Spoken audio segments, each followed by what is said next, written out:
צביקה נולד בנווה שאנן עם אחותו התאומה ציפי. הוא ידע בדיוק את הדרך שלו, מה הוא רוצה לעשות כמו מגיל מאוד מאוד צעיר. זה לו ניתוח עם פלטינות, אז השאלה הראשונה שהוא שאל את הרופא כשהוא יצא מהניתוח, זה היה אם זה יוריד לו פרופיל. וזה כבר מה שהטריד אותו בסוף כיתה ה'. מה שהיה בלב היה בפה, הוא לא התבייש, אבל הכל ברוח טובה. הכל בצורה מנומסת. הוא הלך לאלי כי זאת הייתה מכינה שהוא ידע שמצד אחד הוא מאוד התחזק בה רוחנית, ומצד שני תיתן לו גיבוי לרצון למלא את תפקידו בצבא. הוא מגיע לגולני, מתחיל כטירון בגדוד 13, הוא רואה שהוא לא ממצא את עצמו. עובר להיות טירון בסיירת גולני, ומכאן הוא מתחיל להתפתח. ככל שהקושי רב יותר, המוטיבציה גבוהה יותר. כבש מטרה אחרי מטרה.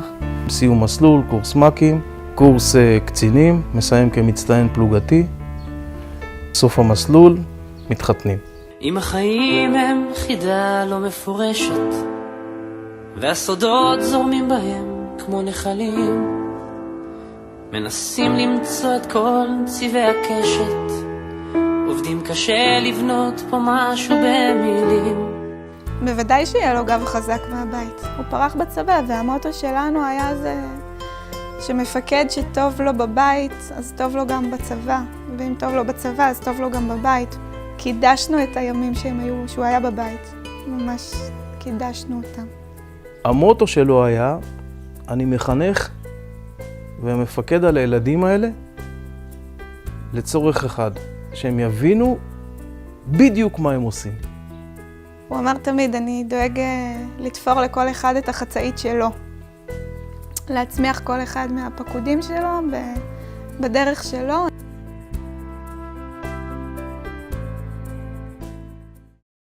ואז מגיע מבצע צוק איתן.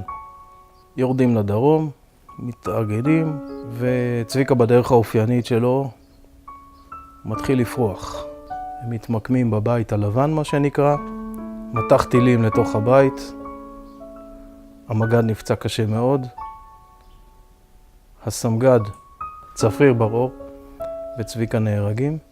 אז התחילו לרוץ שמועות קצת על המג"ד והסמג"ד שנפצעו או שנהרגו, ולא הייתי שקטה בכלל. כולנו לא היינו שקטות. כשראיתי בעינית את שלושת הקצינים שדפקו לי בדלת, אני פתחתי את הדלת ואני שאלתי, האם הצטרפתי למשפחת השכול?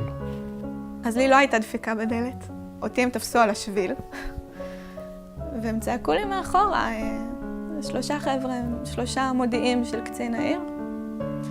צעקו לי, עדי. לא פחות קשה לשמוע זעקות שבר של אם שכולה, שבאה 3 שעות לאחר מכן, וזה היה הכי קשה. ומכניסים אותי הביתה ואנחנו יושבים על הספה, והוא אומר לי את זה בצורה הכי ישירה. אני מצטער להודיע לך, אבל צביקה נהרג בפעילות מבצעית בעזה. בנך צביקה נהרג.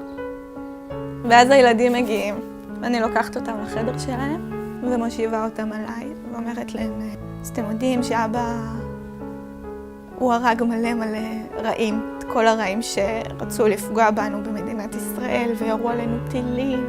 ואתם יודעים שהרעים גם הצליחו לפגוע בו, והם הרגו את אבא שלנו. אבא שלנו מת. ואני אומרת להם, אתם יודעים שהקדוש ברוך הוא חיפש שומר. אז הוא שלח מלאך כדי לחפש לו שומר כזה. והמלאך פגש את אבא, והוא אמר לאבא לבוא להיות השומר שלו. ואין יותר חשוב מלהיות שומר של מלך מלכי המלכים, לא? אלקנה ישב וצייר. היה מצויר בית, ושמש בפינה, שמיים, ומין קו מסולסל כזה שיוצא מהשמש ועובר בבית. אמרתי לו, ומה זה הקו הזה? ואז הוא אומר לי, זאת הנשמה. הנשמה שלי, שלך, של נדב. אמרתי לו, זאת גם הנשמה של אבא? אמר לי, זה הכי הנשמה של אבא. היא יוצאת מהשמש, ויורדת וממלאת לנו את הבית, וחוזרת חזרה לשמיים. אז זה מה שנשאר. כאילו, אם ילד בן 5.5 מסוגל להבין שיש פה נוכחות של אבא. כל דודינה זה בא, ככה מספרים, להסיר את כל הרע ואת קרננו להרים, מתוך תאומות אפר, ולהקיץ נרדמים עם תרועת שופר. לפרוץ שביל, כפשוטו, פשוט לפרוץ, לגזום את ההסביעה, ולפנות, ולנקות, ולהיפצע, והכל, כל מה שכרוך בזה. ולעבוד ביחד, כמו איזו מכונה משומנת כזאת, שכל אחד יודע מה התפקיד שלו. כל המעגלים האפשריים שאיכשהו קשורים לצביקה, שפשוט הופיעו שם, ועבדו בטירוף. זה היה עוצמתי בטירוף, אתה הרגשת שם את הכוחות, כאילו לקחת את הכוח הזה שיש בך ופשוט לפרוץ איתו. לפרוץ את השביל הזה, שזה כל כך קשה, והאדמה שם בוצית בחלק מהמקומות, שהיא מאיימת להשקיע אותך, ולא, אתה לא עומד במקום, אתה לא שוקע, אתה ממשיך בכוח, אתה ממשיך בכוח צביקה. והכל כל כך התחבר עם המים שזורמים וממשיכים ומפחים חיים.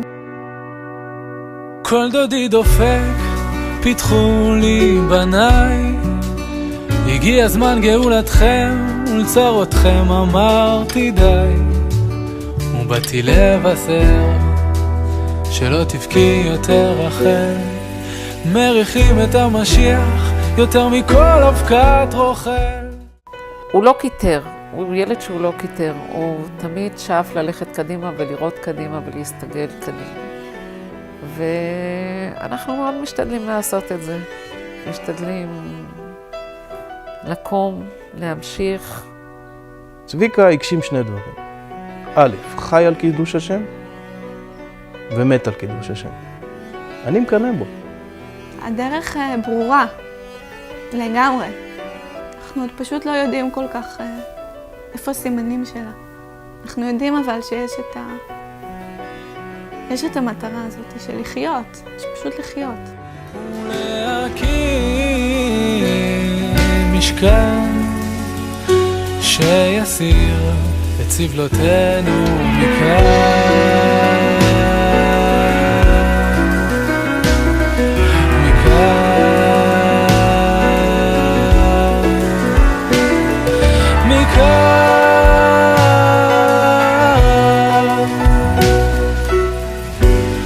כל דודינה זה כאן.